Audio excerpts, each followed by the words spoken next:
अनेजा जी गुरुग्राम से। राधे राधे महाराज। महाराज जी, कभी कभी मैं अपनी नौकरी और अपने भविष्य को लेकर असुरक्षित महसूस करता हूँ और ये असुरक्षा मुझे बहुत परेशान करती है। इस चिंतन असुरक्षा को दूर करने के क्या लिए है मैं कि क्या जब तक भगवान का भरोसा नहीं होता तो जीव फिर अपनी हैसियत से चिंतन करता है, तो उसे परेशानी हो जाती है कि अगर ऐसा हुआ तो फिर क्या होगा, अगर ऐसा हुआ तो क्या हुआ, फिर वो परेशान हो जाता है।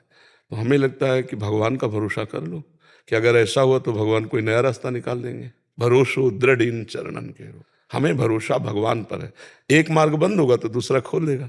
अच्छा, भगवान का भरोसा नहीं तो विचलित तो हो ही जाओगे फिर, क्योंकि संसार में जैसे आपका नौकरी के द्वारा पूरा परिवार पोषण हो रहा है, तो मन में लगा अगर नौकरी छूट गई तो हम चिंतित हो जाते हैं अपने बोझा लेकर के। और यदि हम भगवान को ही बोझा दे दें कि आज जो मुझे नौकरी से ऐसे दिला रहा है, कल वो हमारी कहीं और व्यवस्था कर देगा, तो आज निश्चिंत हो जाओगे आप।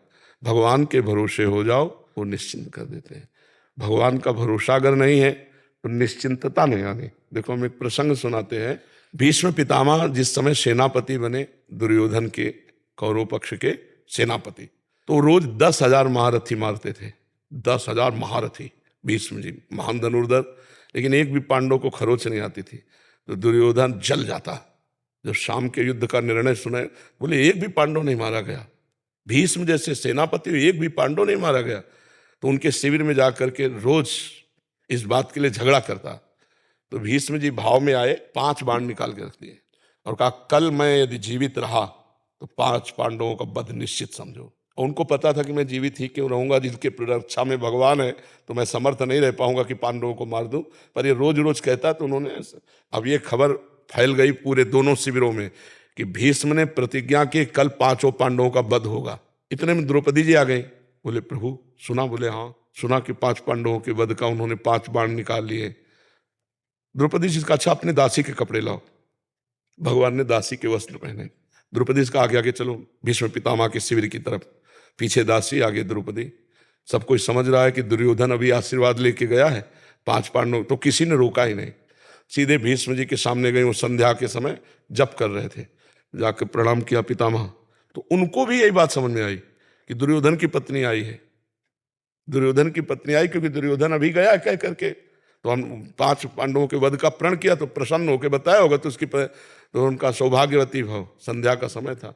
तो द्रौपदी जी ने हटाया और कहा कि आप प्रण करते हो सौभाग्य उजाड़ने का और आशीर्वाद देते हो सौभाग्यवती भाव का, हम क्या माने कि कौन सा भीष्म सत्य है, सौभाग्य उजाड़ने वाला या सौभाग्य देने वाला? भीष्म जी का माला छूट गया।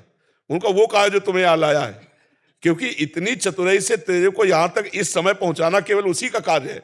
भीष्म जी खड़े हो गए और देखा तो दरवाजे में दासी बने खड़े थे भगवान। भीष्म जी ने जब देखा तो कहा बेटी तेरे सौभाग्य को कौन उजाड़ सकता है?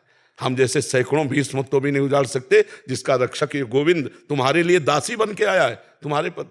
तब भगवान से कहा मेरा प्रण तो तुम तोड़ दिए, लेकिन तुम्हारा भी प्रण तोड़ूंगा कल। तुमने कहा युद्ध में मैं अस्त्र ग्रहण नहीं करूंगा और कल मैं गंगा का पुत्र नहीं कहूंगा अगर तुमसे अस्त्र न ग्रहण करा। तो भगवान ने कहा ये तो बात हो जाएगी, अपनो प्रण विसार भगत को पूर्व प्रण निभाऊं। फिर भगवान से कहा कि प्रभु अगर जीवित रहा तो मैं बाण संधान करूंगा पांडवों के ऊपर, तो आप ये करना कि जो ही मैं युद्ध क्षेत्र में जाऊं कल, तो सामने शिखंडी को खड़ा कर देना। शिखंडी आज भी मेरी दृष्टि में अंबा है और मैं स्त्री पर कभी बाण नहीं चलाता। इतने में अर्जुन से कह देना मुझे बाणों की सैया पे सुला दे। अब भगवान लौट करके आए तो देखा पांडव चैन से सो रहे हैं। तो पांडवों को जगाया, उनका भीष्म ने प्रतिज्ञा की है 5 पांडवों को मारने की। बोले हाँ पता है। बोले तुम चैन से सो क्यों रहे हो? बोले जिसके तुम रक्षक हो तो चैन से हम सोए, आप खुद व्यवस्था करो।